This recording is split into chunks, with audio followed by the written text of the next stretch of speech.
চেয়ারে বসে কি করছেন আপনি? এমনি বসেছ? ভবিষ্যতে বসার ইচ্ছা আছে এখানে? বক্তব্যগুলো শুনেছ? ভালো লেগেছে? এরকম বক্তব্য দিতে হবে, বুঝছো? ঠিক আছে। পড়তে পারছো? কি কি লেখা আছে? আমাদের পাঠশালা, স্কুল এন্ড কলেজ, ঈদগাহ, আবাসিক এলাকা, দিনাজপুর। এই শব্দটা আবার আসো।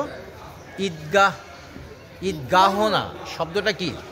ঈদগাহ না, ঈদগাহ। হটা উচ্চারিত হবে কম করে। আর পড়তে যাচ্ছে না, একটু দৌড়াবে। যাও না, দৌড়াবা এখন পাগলের মতো? আনন্দে দৌড়াচ্ছ? চলো চলো, বাসে যাবো, চলো। আল্লাহ হাফেজ।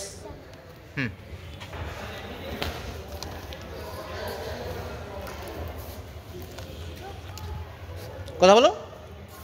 হ্যালো। বলো। নাই? তাই নাকি? আচ্ছা, শেষ করে দিয়েছে। হ্যাঁ, ঠিক আছে, আসো আসো, চলে যাবো।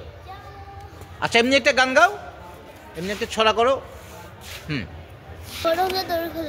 আচ্ছা। ভোর হলো দোর খোলো, খুকুমুনি ওঠরে, ওই ডাকে দুই শাখে ফুল খুকি ছোটরে, খুলি হাল তুলি পাল, ওই তরি চললো, এইবার খুকু চোখ খুললো। ধন্যবাদ। Thank you.